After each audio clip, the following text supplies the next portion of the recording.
Setelah 2 hari, bibit bawang kita sudah muncul tunas, teman-teman.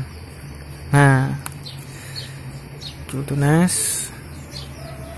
Kemudian bibit ini yang pakcoy, teman-teman ya, sudah keluar.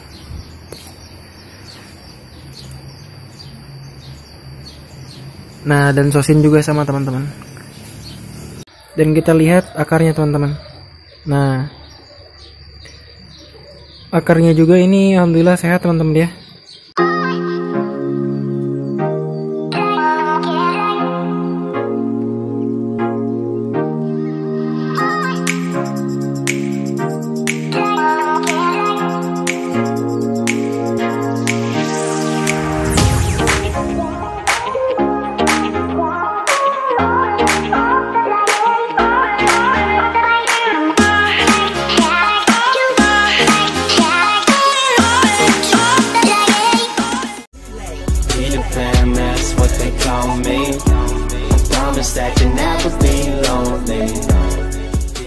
Assalamualaikum warahmatullahi wabarakatuh, teman-teman. Selamat datang kembali di channel Millennial Farm. Tentunya bersama saya Ridwan, teman-teman ya. Oke, alhamdulillah teman-teman, hari ini kita sudah memasuki hari ketiga lebaran, teman-teman ya. Sebelumnya minal aidin wal faizin, teman-teman, apabila ada kesalahan dan kekurangan, teman-teman ya, dan juga apabila ada salah yang tidak disengaja, mohon dimaafkan. Nah, di momen lebaran ini tentunya kita masih di rumah, teman-teman ya, karena sebagian juga ada yang sudah masuk kerja, tapi sebagian juga masih di rumah karena mungkin aktivitasnya terganggu karena adanya virus COVID-19, teman-teman ya. Oke, pada kali ini saya akan memberikan sebuah tutorial, teman-teman ya, untuk mengisi kesibukan teman-teman di rumah, yaitu kita akan membuat media hidroponik, teman-teman ya, dari botol bekas, teman-teman. Nah, di sini sudah ada sampelnya, teman-teman. Nah, seperti apa, teman-teman ya, cara membuatnya? Tentu ini sangat mudah sekali, teman-teman ya, karena apalagi sekarang baru lebaran, teman-teman ya, pasti yang namanya sampah botol minuman seperti ini banyak di jalan-jalan, teman-teman ya. Tinggal kita pungut, kemudian kita manfaatkan untuk hal yang lebih bernilai, teman-teman ya.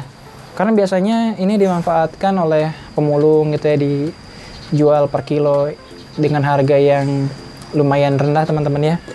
Nah, kalau misalkan kita kasih sedikit sentuhan kreativitas, teman-teman, ini bisa memiliki nilai lebih. Nah, salah satunya untuk pertanian juga, ini bisa memiliki nilai juga, teman-teman. Tentunya dengan menerapkan sistem hidroponik di botol bekas ini, teman-teman ya.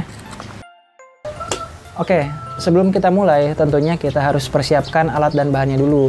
Untuk alat, di sini kita harus persiapkan, pertama ada pisau, teman-teman. Nah, pisau ini bertujuan untuk memotong botol bekas, teman-teman. Yang kedua adalah gunting. Nah, gunting ini kita pakai untuk merapihkan hasil pemotongan, teman-teman ya.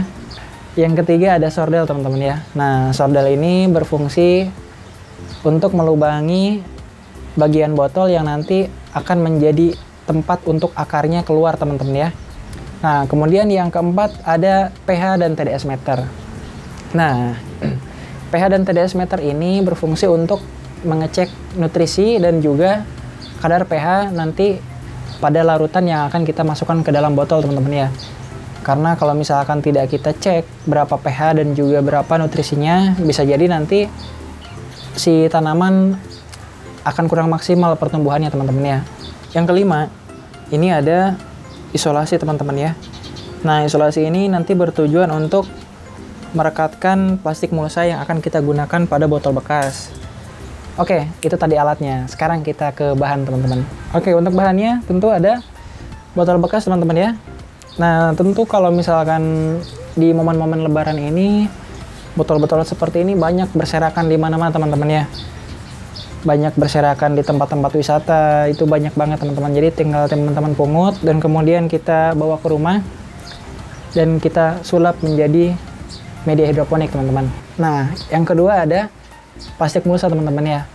Nah, plastik mulsa ini bertujuan untuk menyetabilkan suhu larutan yang ada dalam botol. Nah, biasanya itu banyak yang memakai cat semprot, teman-teman ya, atau pilok.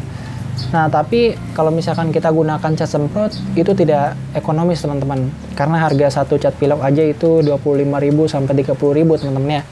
Tapi kalau misalkan kita pakai plastik musa, itu untuk harga 1 meternya sekitar 2.000 teman-teman. Kalau di tempat saya ya, itu 1 meternya 2.000. Kita bisa dapat 1 kali 1,2 meter persegi teman-teman. Nah, kalau misalkan kita potong-potong untuk media hidroponik dari botol bekas, itu bisa kita dapat untuk sekitar 30 botol teman-teman. Nah, jadi ekonomis teman-teman ya. Cukup 2.000 kita bisa untuk 30 botol. Tapi kalau misalkan pakai cat semprot, mungkin satu kaleng yang harga 25.000 bisa 60 ataupun 100 teman-teman ya. Tapi kalau misalkan kita bagi lagi, masih lebih hemat, malahan jauh lebih hemat memakai plastik musa. Nah, yang ketiga, ini ada kain teman-teman ya. Nah, silahkan teman-teman pakai kain di rumah. Kain yang mana saja teman-teman, yang penting itu kainnya lembut dan tebal teman-teman ya. Karena kalau misalkan kainnya lembut dan tebal, itu akan bisa menghantarkan air ke atas dengan maksimal. Tapi kalau misalkan tipis dan juga keras, itu akan sangat sulit untuk menghantarkan air ke atas teman-teman. Dan biasanya itu kalau misalkan mau lebih oke lagi teman-teman ya, kita pakai kain flanel. Nah, tapi karena di sini susah untuk mencari kain flanel, kita pakai yang ada aja teman-teman. Yang keempat, ini ada larutan nutrisi teman-teman. Nah, jadi nanti larutan yang mengisi di bawahnya ini harus larutan nutrisi teman-teman ya. Jangan teman-teman isi air biasa. Kalau misalkan diisi air biasa, maka nanti yang ada tanaman teman-teman malah busuk teman-teman ya. Terkecuali memang teman-teman ingin membudidayakan tanaman-tanaman yang membutuhkan nutrisi rendah teman-teman ya. Nah, itu bisa saja, tapi kalau misalkan untuk sayuran ataupun untuk buah-buahan seperti stroberi segala macam, itu harus menggunakan air dengan nutrisi tinggi teman-teman ya. Nah, selanjutnya ini ada bibit teman-teman. Nah, bibitnya kita pakai bibit pakcoy, kemudian bibit stroberi, kemudian ada bibit tosakan atau sosin, dan juga bawang putih dan bawang merah 2 biji teman-teman ya. Nah, ini kita dapat dari dapur. Nah, yang terakhir ini ada arang sekam teman-teman ya. Nah, arang sekam ini berguna sebagai media tanam teman-teman. Nah, sebenarnya bisa juga memakai busa atau rockwool, kokopit dan juga yang lainnya. Tapi kalau misalkan tidak ada, pakai tanah juga gak apa-apa teman-teman ya. Oke, kita langsung praktek teman-teman.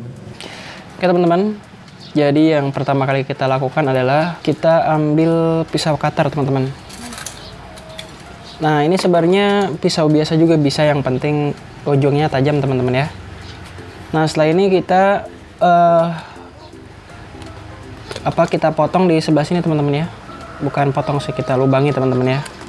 Nah, lubanginya agak atas, tapi kita pilih bagian yang ini teman-teman, yang yang datarnya teman-teman ya. Nah, seperti di sini nih. Nah, setelah bolong, kita lanjutkan menggunakan gunting teman-teman. Nah, tinggal kita lanjutkan pakai gunting teman-teman ya. Seperti ini teman-teman.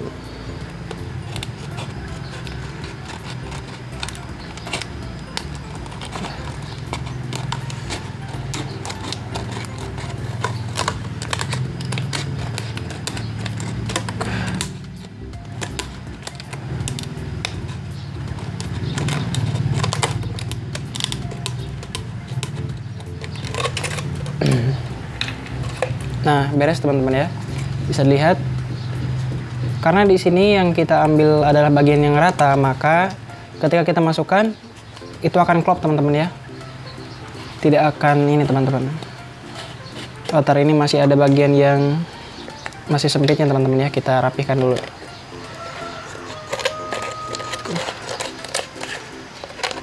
Pokoknya dipastikan sampai klop teman-teman, jangan sampai tidak klop teman-teman ya. Karena kalau tidak klop itu akan menyebabkan si media yang ini teman-teman ya, yang atasnya nanti akan mudah copot. Nah, setelah klop kita masukkan sedikit saja. Nah, dia akan diam teman-teman. Nah, tapi kita rapikan sampai dia diam teman-teman ya.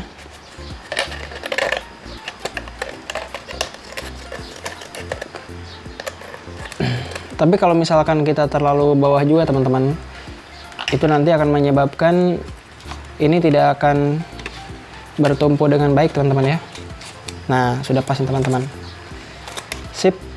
Nah, sudah masuk. Nah, jika misalkan teman-teman ini tidak klop ya, atau susah masuk teman-teman ya. Masuk juga hanya sekedar menempel, dikhawatirkan nanti ketika tanaman yang kita tanam di sini sudah besar dia akan jatuh. Kita bisa menekuknya sedikit teman-teman, untuk menekuk di bagian sini nih teman-teman ya. Cara seperti ini nih. Nah, kita tekuk. Nah, ketika kita tekuk, kita masukkan. Nah, dia akan masuk dengan lebih dalam teman-teman ya. Nah, makanya akan kuat teman-teman tuh. Oke teman-teman, sekarang kita lakukan tahap penyordelan teman-teman ya. Nah, tujuannya ini untuk membuat jalur untuk kainnya teman-teman ya di sini, dan juga kita lubangi di area sini teman-teman. Nah, kalau di area sini itu bertujuan untuk memperbanyak akar, karena kalau misalkan tidak kita lubangi di area sini, maka akarnya akan menumpuk di sekitaran sini saja teman-teman. Nah, dan itu akan menghambat pertumbuhan si tanaman. Tapi kalau misalkan kita sordel di bagian sini, maka akarnya akan keluar dan akan menyerap nutrisi secara langsung teman-teman ya. Oke, kita langsung saja mulai. Nah, di sini kita buat 1 atau 2 lubang teman-teman ya. Nah, kalau di sini sordelnya sudah bentuknya lebar seperti ini teman-teman. Jadi enak nih. Oke, kita buat 1, 2. Nah, sip. Sekarang kita buat di sini teman-teman. Aduh.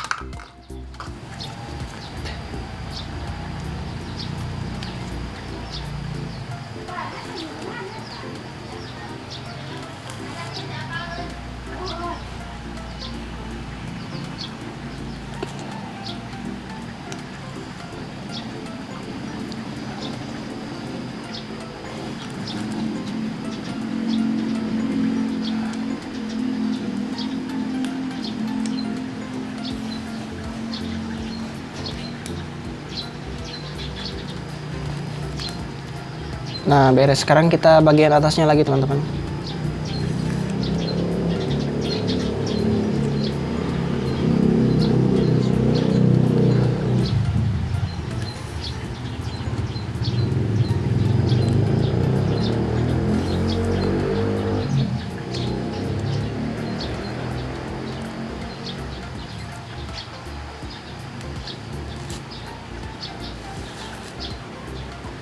Jadi kita buat sebanyak 2 tingkat teman-teman ya.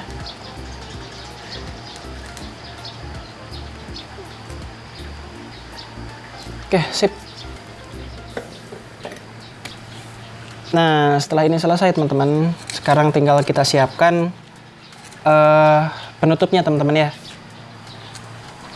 Nah, seperti yang saya sampaikan di awal teman-teman ya, ini bisa kita menggunakan cat ataupun isolasi dan juga kertas seperti ini teman-teman ya. Kertas plastik seperti ini teman-teman.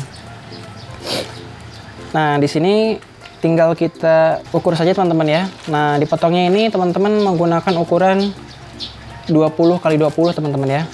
Jadi kita persegi. Nah, caranya itu seperti ini teman-teman. Nah, jadi kita simpan di posisi tengah seperti ini teman-teman plastiknya. Jadi supaya nanti bawahnya ini tertutupi dan juga atasnya tertutupi teman-teman. Seperti ini teman-teman.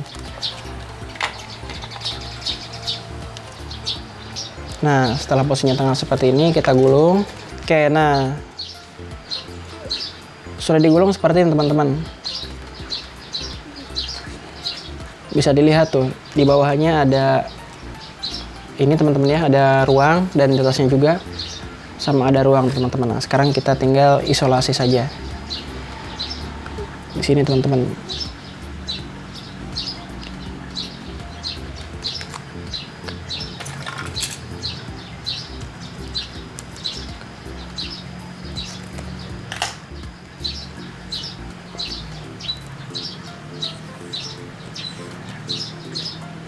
Oke, sip. Kita isolasi sebanyak 2 bagian. Nah, setelah itu kita bagian bawahnya teman-teman, kita isolasi lagi ya. Bagian bawahnya. Nah, kenapa kita harus ditutup sampai ke bawah teman-teman ya? Karena tujuan dari penutupan ini untuk menjaga suhu supaya tetap stabil. Karena kalau misalkan suhunya ini naik, maka itu akan mempengaruhi kualitas dari nutrisi teman-teman ya. Kualitas dari nutrisi dan juga kadar pH-nya pasti akan berubah. Serta mengurangi potensi tumbuhnya lumut teman-teman ya. Nah kalau misalkan lumutnya, kalau misalkan tidak kita tutup, maka lumut itu akan sangat mudah sekali tumbuh. Apalagi kalau misalkan airnya sudah hangat teman-teman ya, kemudian terkena sinar matahari, itu akan membuat pertumbuhan lumut semakin cepat teman-teman. Nah kita tutup seperti ini teman-teman ya. Sip. Nah atau kita tambah satu lagi nih.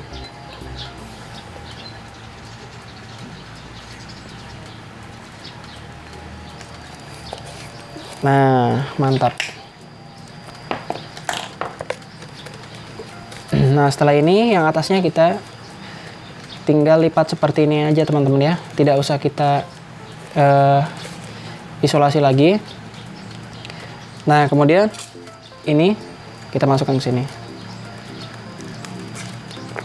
Oke, sip. Nah sudah masuk teman-teman. Oke selanjutnya kita gunakan kain teman-teman ya.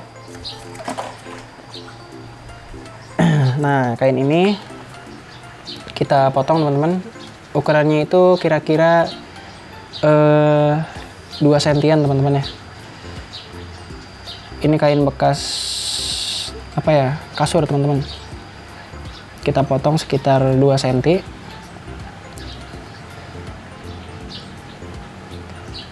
Kira-kira segini teman-teman ya. Nah setelah kita potong, kita lipat menjadi 2 bagian teman-teman. Nah sekarang kita masukkan ke dalam sini teman-teman ya. Kita masukkan ke tutup botol yang sudah kita lubangi.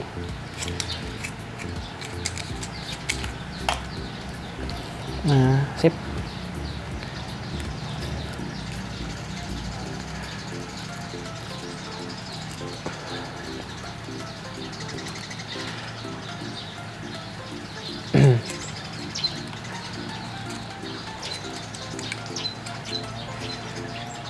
Oke, nah setelah ini tinggal kita masukkan arang sekam teman-teman ya. Tinggal kita masukkan arang sekam.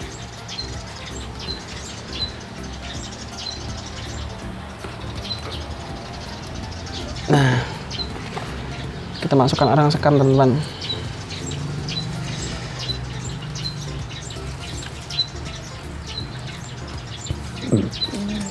Nah posisi ini ya teman-teman ya, harus sampai ke atas posisi kainnya. Dia harus menempel langsung dengan bibit yang akan kita tanam teman-teman, karena arang sekam itu dia tidak bisa merambatkan ini teman-teman ya, merambatkan air. Jadi si kainnya harus kita maksimalkan. Nah setelah ini kita simpan bibit bawang teman-teman ya. Nah bibit bawang kita potong dulu. Kita potong ujungnya. Kita potong ujung atasnya juga teman-teman ya. Kita potong 1/3 bagian. Nah supaya nanti dia bisa ini teman-teman ya. Oke kita taruh teman-teman. Nah ditaruhnya juga ini bagiannya posisinya seperti ini teman-teman. Jadi di bawahnya ini kainnya kita paskan, nah gitu. Kita tutup.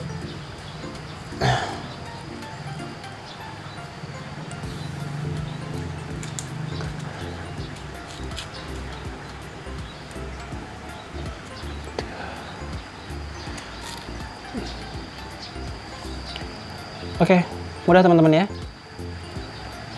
Nah sekarang kita aplikasikan ke semua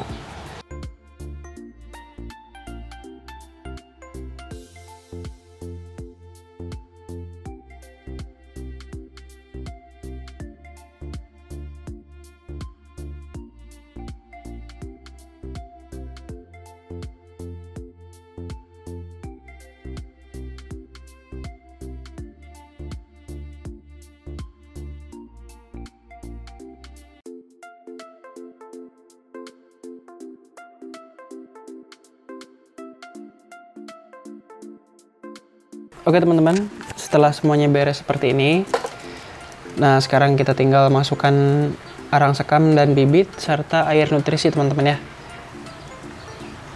Nah sebelumnya kita siapkan dulu bibitnya teman-teman. Di sini ada bawang, ada sosin, dan juga ada pakcoy teman-teman ya. Nah ini bibit pakcoy teman-teman.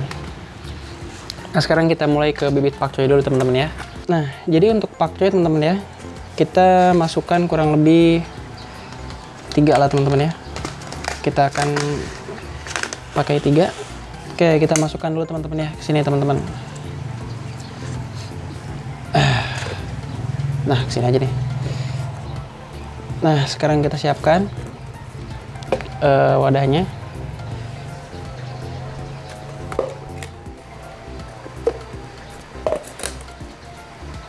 Oke, kita masukkan arang sekam dulu teman-teman ya.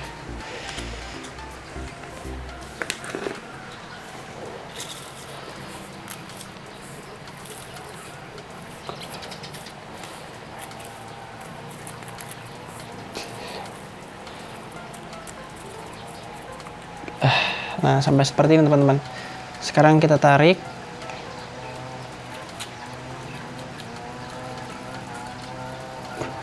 Nah, setelah itu kita masukkan bibit pakcoynya teman-teman. Ini bibit pakcoynya nih. Nah, ini bibit pakcoynya teman-teman ya. Kita simpan di sebelah kain teman-teman. Nah itu harus di sebelah kain teman-teman ya. Karena tadi arang sekam ini tidak bisa merambatkan air. Yang bisa merambatkan air itu cuma kainnya teman-teman ya. Jadi kita maksimalkan deh kainnya. Oke, setelah itu kita simpan yang sudah siap. Nah,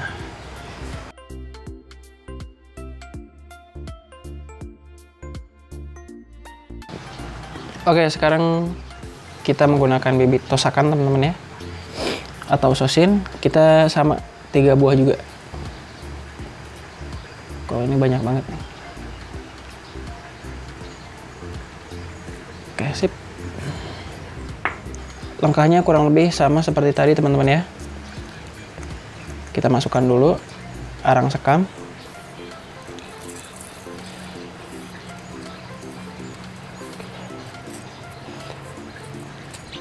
Nah setelah ini kita tarik. Setelah itu kita simpan bibit di samping lap teman-teman ya.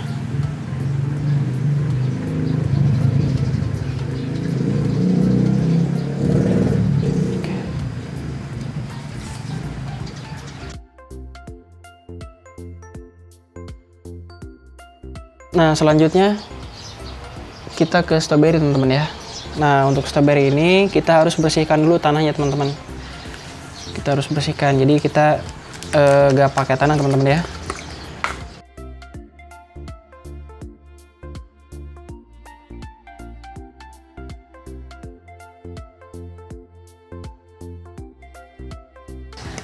Nah untuk stroberi sendiri berbeda teman-teman ya, kita masukkannya. Nah jadi bibitnya ini kita persiapkan seperti ini. Kemudian si kainnya ini kita simpan di sela-sela akar teman-teman ini seperti ini. Nah kita simpan di sela-sela akar. Kemudian setelah itu kita agak gulung teman-teman ya, seperti ini. Nah jadi si akarnya harus nempel dengan kain teman-teman ya. Setelah itu kita masukkan arang sekam.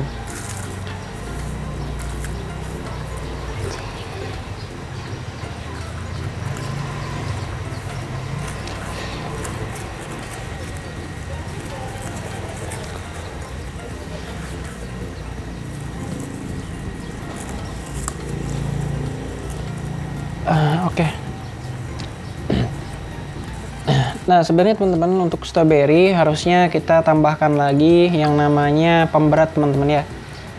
Nah pemberatnya itu bisa kita nanti kasih kelereng di sini teman-teman ya. Di atas ini kita nanti akan kasih kelereng.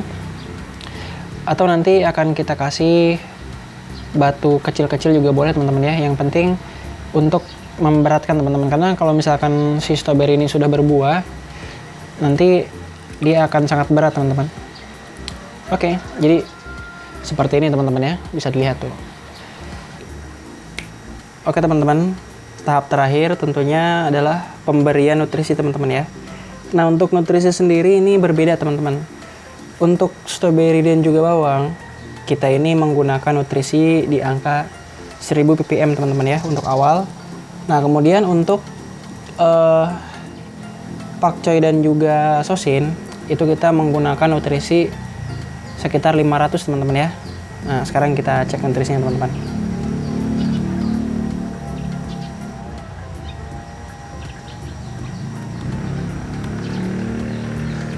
Nah, untuk pakcoy kita di angka 589 teman-teman ya. Oh, ternyata tadi 520, sekarang jadi 589. Nah, sekarang kita ke ini teman-teman. Nah, ini yang angka 1000. Bisa dilihat ini menunjukkan angka 109 kali 10 teman-teman ya, berarti 1090 ppm ini teman-teman. Oke, kita langsung saja masukkan teman-teman ya. Nah, jadi pas kita masukkan teman-teman, si atasnya kita siram juga teman-teman ya, supaya merangsang pertumbuhan akarnya teman-teman. Nah, jadi untuk pH-nya teman-teman kita patok di angka 6 sampai dengan 7. Nah, kalau misalkan kurang dari itu dan ataupun lebih dari itu jangan sampai teman-teman ya. Ya, alhamdulillah teman-teman sudah beres teman-teman ya. Nah, jadi nanti ini setelah seperti ini tinggal kita cek aja teman-teman setiap seminggu sekali teman-teman ya, karena ini biasanya cukup untuk seminggu teman-teman. Nah, setelah kita cek, kalau misalkan kurang kita tambah, dan ingat harus dicek bukan cuma kadar nutrisinya aja teman-teman ya, tapi kadar pH-nya juga. Nah, seperti itu teman-teman. pH-nya harus tetap stabil, tapi kalau nutrisi pH-nya harus tetap stabil, tapi kalau nutrisi itu harus terus meningkat teman-teman ya. Meningkatnya secara bertahap. Sudah beres, kita simpan di tempat terbuka seperti ini teman-teman ya, tetapi masih berada di bawah atap teman-teman. Nah, kalau misalkan teman-teman mau buat seperti greenhouse tapi berskala kecil ya boleh teman-teman ya, itu lebih bagus. Tapi kalau misalkan tidak punya, cukup kita disimpan di bawah atap teman-teman ya. Yang penting terkena sinar matahari. Nah, untuk di sini sendiri ini karena sore teman-teman ya. Nah, ini terkena sinar mataharinya setiap pagi aja teman-teman. Nah, tapi tidak apa-apa, ini juga akan tumbuh maksimal karena makanan dari nutrisinya cukup teman-teman ya. Ya, alhamdulillah teman-teman ya. Setelah 2 hari bibit bawang kita sudah muncul tunas teman-teman. Nah, muncul tunas. Kemudian bibit ini yang pakcoy teman-teman ya sudah keluar.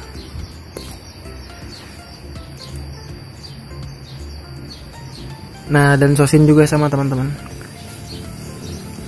Dan yang lainnya juga masih dalam proses pecah teman-teman ya. Nah, ini juga sama nih.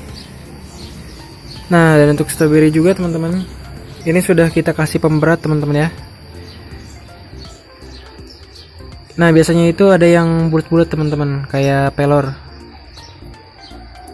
Tapi karena itu harus beli, kita pakai batu aja teman-teman ya, yang gratis. Dan kita lihat akarnya teman-teman. Nah, akarnya juga ini alhamdulillah sehat teman-teman ya. Tidak mengalami kebusukan akar teman-teman. Nah, biasanya kalau misalkan kadar pH tidak tepat, itu akarnya akan kuning teman-teman ya, akan busuk. Tapi ini enggak, alhamdulillah. Oke.